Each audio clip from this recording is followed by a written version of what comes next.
इंदौर के औद्योगिक कमर्शियल नगरी ट्रांसपोर्ट नगर के हालात बदतर। इंदौर के ट्रांसपोर्ट नगर की कच्ची सड़कें दुकानदारों के बड़े अतिक्रमण और व्यापारियों के विवाद शहर की स्वच्छता के भेदों को खोलती है। जहां औद्योगिक कमर्शियल के नाम पर अधिक टैक्स देने के बावजूद भी कोई मूल सुविधा नहीं। जहां कच्ची सड़कों पर बरसात में कीचड़ गड्ढों में भरे पानी में काम करते मैकेनिक और अन्य कर्मचारी भी, वहीं 15 फीट की दुकान और 30 फीट सड़कों पर कब्जा, जहां दूर दूर तक पानी के प्याऊ सुलभ शौचालय की सुविधा तक नहीं। जहां ट्रांसपोर्ट नगर की हर गली में अतिक्रमण राज, सुभान टायर वाली गली, राजू चाय, मैकेनिक नगर मेन रोड या फिर कमल ऑटो पार्ट्स की गलियां हो, सभी जगहों पर दुकानदारों की मनमानी हदों तक कब्जा बना रहता है। इसी कारण बस कभी कभी व्यापारियों में नौबत लड़ाई झगड़े तक पहुंच जाती। निगम के जून 13 की यह सच्चाई सड़कें कागजों पर पास पड़ी, लेकिन वास्तविकता में कच्ची और खड़े गड्ढों में समाई हुई हैं।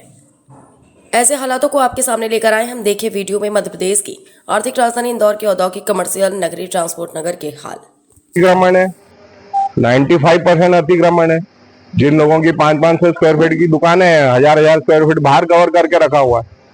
गाड़ियां आने में इतनी दिक्कत होती है, उसके बाद में फिर पार्किंग के लिए अपनी मोटरसाइकिलें खड़ी कर देंगे। कभी कोई गाड़ी आती है तो अपन उनको बोलो कि भाई हटा दो, तो आखिरी तक देखते हैं कि मेरी गाड़ी से जब तक टच नहीं हो जाएगी तब तक मैं हटाएंगे नहीं। और उसके बाद में जब उनको बोलो तो कि ये गाड़ी हटा लो, ये कर लो, तो अब शब्दों में बातें होती है और उनके साथ में फिर विवाद होता है। जरा सी गाड़ी टच हो जाए तो वो गाड़ी वाले से बोलते हैं कि मेरी गाड़ी का नुकसान कर दिया, उसको नुकसान को भरो। 2 बार हो चुका है, मैं अपनी जेब से ना 3-3 हजार वो भुगत चुका हूँ।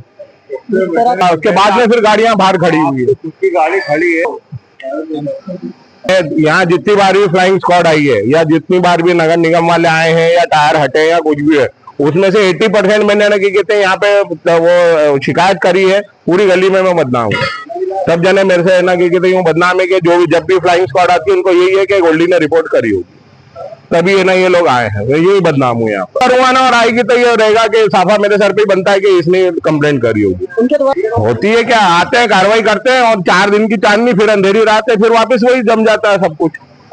मिनिमम आपको बताया ना, 500-600 स्क्वायर फीट की दुकानें हैं, उससे भी छोटी होगी कई लोगों की। तो किसी के बड़े बड़े वर्कशॉप भी हैं, बड़े बड़े ना टायर वाले भी हैं, उनका जितना उनका एरिया उतने ही बाहर टायर पड़े हुए हैं। अपने एरिया में पूरा उन्होंने कवर करके रखा है।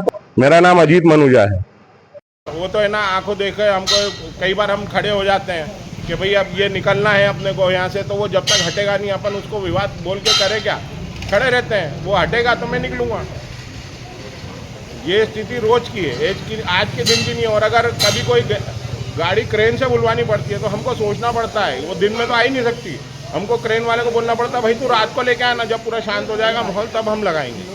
दिन में काम दिन में करेगा कि रात में करेगा आदमी?